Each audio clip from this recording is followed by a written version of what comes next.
Welcome to 3D Movie Cinema, the only show that's 3 dimensions away from Evil Dead and Evil Dead Rises merging into one movie and becoming the Evil Dead comedic cinematic universe of horror.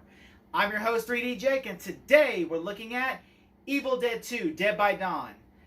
Before I get started, Evil Dead 2, I'm in collaboration on my road to Evil Dead Rises countdown. I just did the first one with Blacktastic Media, and now I'm doing one with Jacob Martin. So take it away, Jacob Martin.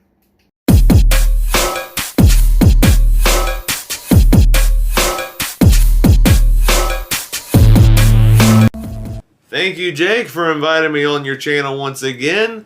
This time we're talking about Evil Dead 2. Now, this has actually been a recent watch for me, these Evil Dead films. I watched them for the first time just a couple of years ago over on my channel. When I reviewed Sam Raimi's filmography, that was when I watched the Evil Dead films for the first time, which I think was in either 2020 or 2021, I forget which year. And I had a blast watching all three movies for the first time. The Evil Dead movies are so much fun. I love Sam Raimi's creative energy, and even on such a low budget, he had such creative effects on these movies, and he did a good job of balancing legit scary horror while also embracing camp comedy. And that's what I enjoyed about all three Evil Dead movies. And of course, these Evil Dead movies made a star out of Bruce Campbell, who's now a B-movie horror icon in today's standards. Now, Jake, you asked me to cover Evil Dead 2, the second film in the Evil Dead trilogy. This one was released in 1987. And I would say, even though the first Evil Dead was such a success and a hit, Evil Dead 2 was the film that put Sam Raimi on the map. I think for the first generation that saw Sam Raimi's movies, this was their breakout movie that they loved from Sam Raimi and made them become fans of Sam Raimi to begin with. Compared to me, who was late in the game on these movies, as my introduction was through the Spider-Man trilogy. And I think these Evil Dead movies are awesome in their own right. Now, there is a little bit of confusion on this movie, because even though this is Evil Dead 2, the movie does, for me at least, does not know whether it's a direct sequel to Evil Dead or is this a remake of the first movie. There is confusion among people on what this actually is. When I first saw Evil Dead 2, I assumed this was just a bigger budgeted remake of the first film, because the movie begins where Ash and his girlfriend go to the cabin, and the movie doesn't really acknowledge the first movie existing, because he sees the book again and it comes back in this exact same cabin. But I think come to find out, Sam Raimi could not reuse the footage from the original movie because of legal reasons. And so he instead decided to reshoot scenes or recreate scenes and then make a direct follow-up, because, the end of the first movie is where this mysterious creature comes up and attacks Bruce Campbell in the final shot. And we get a recreation of that shot in like the first 5-10 minutes of this movie. So I think watching this a second time, I think this is trying to be a follow-up to the first Evil Dead, but Raimi had to do a clever way to make it a direct sequel despite not having the footage of the original movie at the time. He did the best that he could, and it's still a great follow-up.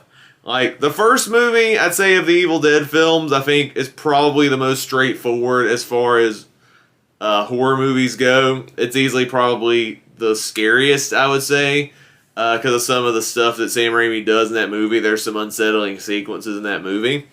Whereas Evil Dead 2, you do have some unsettling images in this movie. There is some really weird imagery in this film, but it's also a camp comedy at the same time. Like, there's disturbing stuff in this film, but it's done in such an over-the-top way that you can't help but laugh at it at the same time, which I'm pretty sure was Sam Raimi's intentions, because he's good at balancing all the genres together and make such a wild and wacky movie. That's something that's defined his career even in his comic book films. Like Spider-Man, it's a comic book movie, but he sneaks in his horror backgrounds with certain scenes in all of his movies, even most recently in Doctor Strange and the Multiverse of Madness with Wanda's character. It was such a treat to rewatch this again for this collab. So many great sequences in this movie, whether Ash's old girlfriend, who's now this like possessed, zombified creature who always gets her head chopped off. I love the deer head that's like turning around and giving that evil laugh at Ash, which I thought was funny, along with the lamp going around. And Ash's possessed hand has some of the best physical comedy I think I've ever seen in a movie.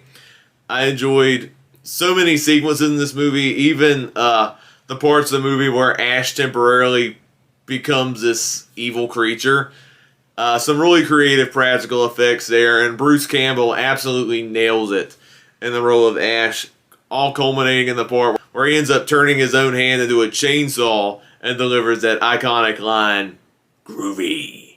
I think if I had any negatives of this movie, I will say the supporting cast that comes up in the second half of the movie. They go to the cabin and team up with Ash.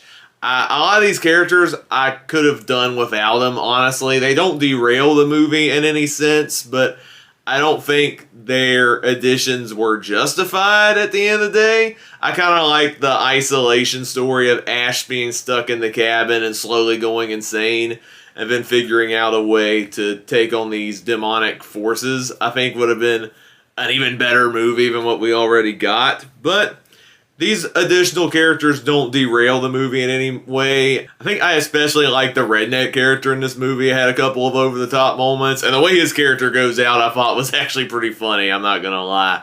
So I did enjoy Evil Dead 2. It's one of Sam Raimi's best films. If you look at my Sam Raimi director ranking on Letterboxd, it's in my top 5. I think it's like number 5 on my Sam Raimi ranking, so I think it's a great movie. I think if you don't like horror movies, you might get into Evil Dead 2 because, yes, there's some unsettling images in it. It's very over the top on its gore, but a lot of it is played for laughs, and I actually enjoy the comedic elements, especially in Evil Dead 2, because it makes this movie stand out more in the horror genre. And I think if you don't like scary horror movies, I think one with a good laugh in it, I think will be something that you'll probably enjoy if you're in the mood for something like this, or watch the third film, Army of Darkness, which triples down on the camp comedy, and it's easily the craziest one in that whole franchise and my personal favorite in that trilogy, if I'm being honest. But Evil Dead 2 is great. I had a blast rewatching it again, and I'm giving Evil Dead 2, if I had to grade it, I'd give it a 4.5 out of 5 stars, 90 out of 100 on my 100-point scale. If I'm going, Jake, by your grading system, I would give Evil Dead 2 an A-. So thank you, Jake, for having me on your channel to talk about Evil Dead 2. Thank you for inviting me once again. I enjoyed rewatching Evil Dead 2 and having just an absolute joy rewatching this movie. I can't wait to do more collabs with you, either on your channel or on my channel. I know we got Shrek 2 coming up in March for my discussing DreamWorks. I'm excited to have you back on to talk about that. Jake, I won't hog too much of your time.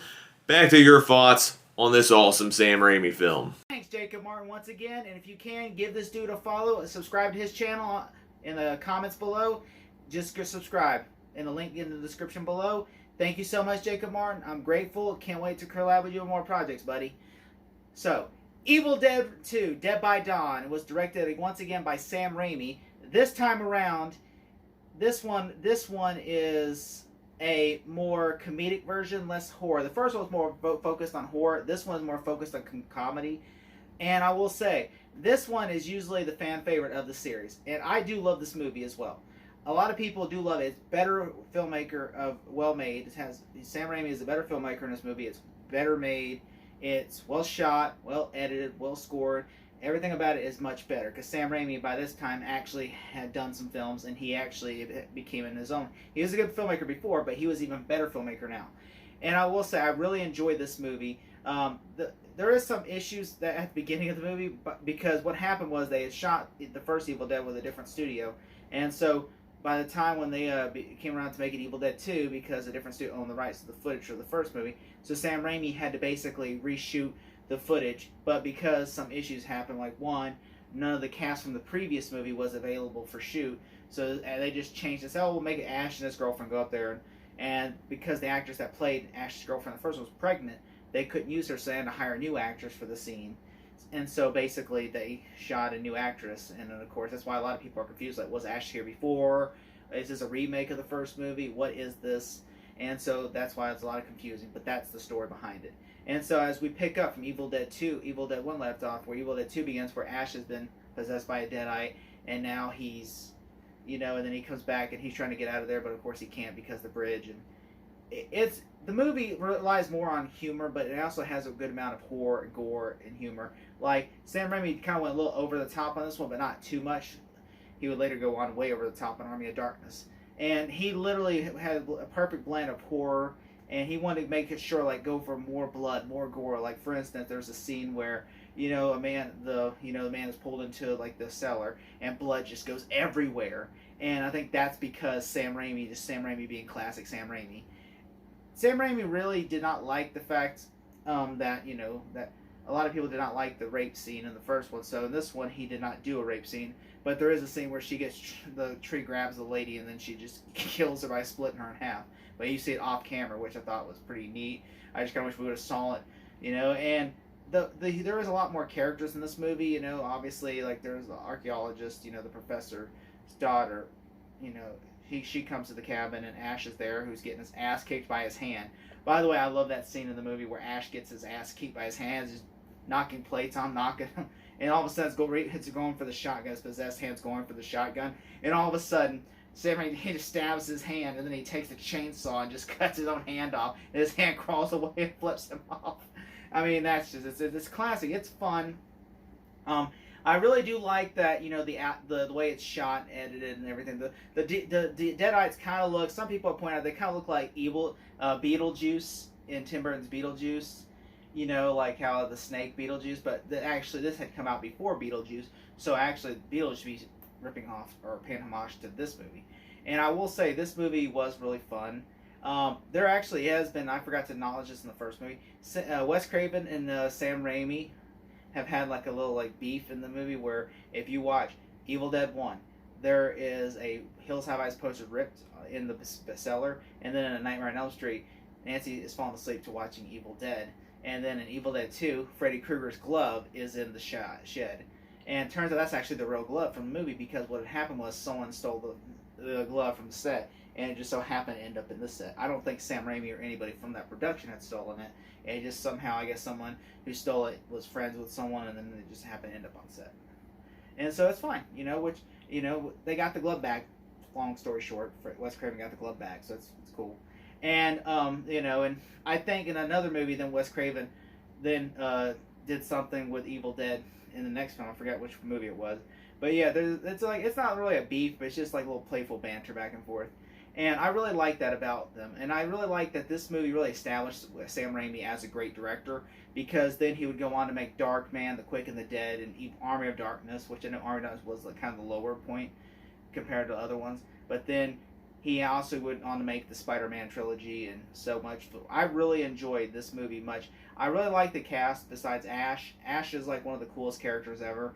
He's just a character, like, it's just so fun. Like, he just goes like, like he's just having fun, just jumping up and down like this. Especially whenever he's loud, the whole cabin's laughing at him. And he's like, to the camera. And then of course, like, it's so great. And then of course, just so much happened. Like Aunt Harriet. By the way, Aunt Harriet was played by Sam Raimi's brother, who would literally was like, when this time around, like, would play Aunt Harriet. He played a lot of fake ships. Like, a lot of the, because in the first one, a lot of the people left the production, and so when they like Sam Raimi and his brother and a lot of other crew members played the fake demons. They call them fake shimps. And so this one around, Sam Raimi's brother played Aunt Harriet, and they put like a lot of prosthetics to make them big and fat and scary looking. That it was so sweaty that at the end of the day they'd take his feet, and it would just be pouring sweat. And then, like, even sometimes when he's on the swing, you would see sweat coming down there because it's so hot in that suit. This time around, by the way, Greg Nicotero and them did Greg, who will go on to do The Walking Dead and From Dusk Till Dawn, did the effects for the demons in Evil Dead 2. This had a bigger budget, so they got to do a lot more and make it a lot more gory. And Sam Raimi was just making lots of bloody and stuff. And I will say, the movie has a lot of greatness in the movie. I don't like the fact that at the beginning of the movie, that it was just like that we had that. I realized they just got rid of it and just explained Ash He could just like say, "Hey, my name is Ash. This happened," and then they could just cut to that. I think that would have been much better than them just having to do the fake opening. But other than that, I do like that, and they brought his girlfriend back in the demon form, where he has to cut her in head with a chainsaw.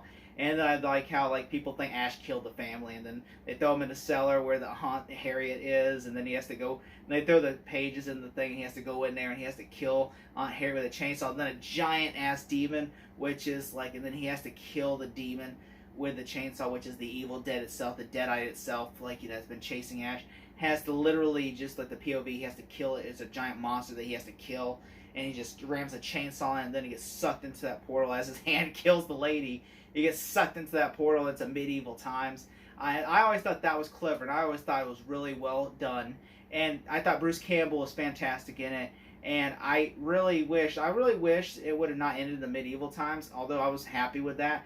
So I'm like, it's fine. I like that. And I kind of wish that, it's all great. And I do like, by the way, also, there's one thing I really like also, where he's just running through, and the first point, the POV Deadeye is just chasing him, the camera basically is chasing him, and then he hides, and the camera just leaves, and it's just he's hiding in the cellar, I thought that was clever. Just he's getting chased around, and he's running through, he's just chasing, and then he takes it around outside, it goes outside.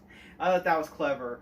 And, I thought this is really just established Bruce Campbell as the funny guy. He's a fun, heroic, guy. I thought this really did well. I love it. This is a fantastic movie. If you haven't seen it, go watch it. If I had to give this movie a grade, I would give it a solid A-. Thank you so much. Swallow this.